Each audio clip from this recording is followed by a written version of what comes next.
আসসালামু আলাইকুম মালয়েশিয়া প্রবাসী ভাইগণ, আশা করি আপনারা প্রত্যেকে ভালো আছেন। মালয়েশিয়া ভিসা খোলার নামলো আগের সিন্ডিকেট। মালয়েশিয়ার কলিং ভিসা আবারও সিন্ডিকেটের দখল শুরু। চলুন খবরে বিস্তারিত জেনে নেওয়া যায়। মালয়েশিয়া শ্রম বাজার আবারও সিন্ডিকেটের কবলে পড়তে যাচ্ছে, এমন আশঙ্কা এখন দিনকে দিন জোরালো হচ্ছে। কারণ দেশটি এখন বাংলাদেশ থেকে কর্মী নিতে নতুন করে 10টি কঠিন শর্ত দিয়েছে, যা সাধারণ বা মাঝারি পর্যায়ে রিক্রুটিং এজেন্সিগুলোর পক্ষে পূরণ করা প্রায় অসম্ভব।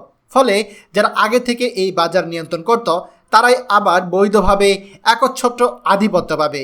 অভিবাসন বিশেষজ্ঞ ও রিক্রুটিং এজেন্সিগুলোর ভাষা, এটাই আসলে সিন্ডিকেটকে বৈধ করার নতুন কৌশল।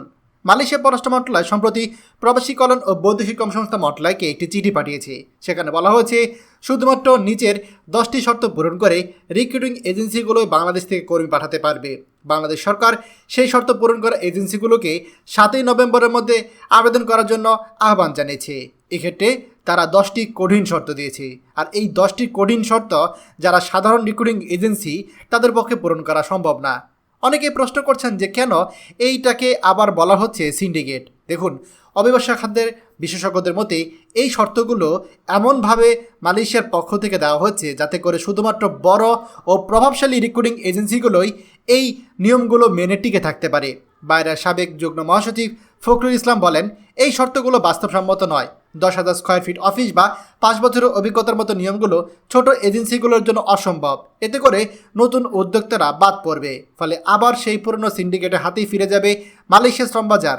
আগের মতোই কর্মীদের খরচ বেড়ে যাবে। তিনি আরও বলেন, আগে তারা অবৈধভাবে সিন্ডিকেট করত, এখন এই শর্তের মাধ্যমে সেটিকে তারা বৈধ করার চেষ্টা করছে।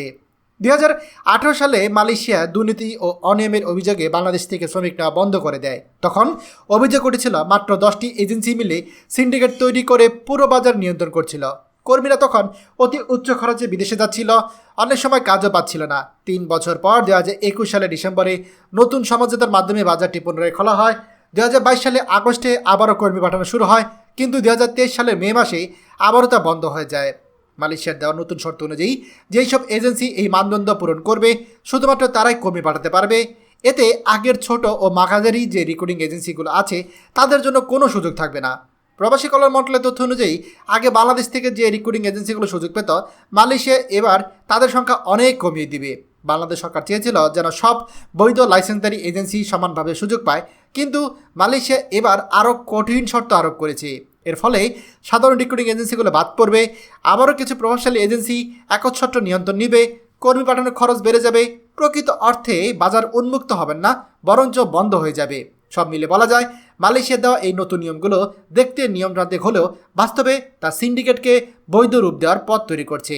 খবরটি আমাদের মালয়েশিয়া প্রবাসী সকল ভাইদের সাথে এখনই শেয়ার করে সবাইকে এই গুরুত্বপূর্ণ খবরটি জানার সুযোগ করে দিন। আর আপনি যদি আমাদের এই চ্যানেল নতুন হয়ে থাকেন, অবশ্যই আমাদের চ্যানেলটিকে সাবস্ক্রাইব করুন মালয়েশিয়ার সকল গুরুত্বপূর্ণ খবর সবার আগে পাওয়ার জন্য। ধন্যবাদ সবাইকে। আমাদের সকল ভিডিও আপডেট সবার আগে পেতে আমাদের চ্যানেলটিকে সাবস্ক্রাইব করুন। সাবস্ক্রাইব করতে সাবস্ক্রাইব বাটনে ক্লিক করুন এবং বেল আইকনে চাপুন, যাতে আমাদের কোনো নতুন ভিডিও আপনি মিস না করুন।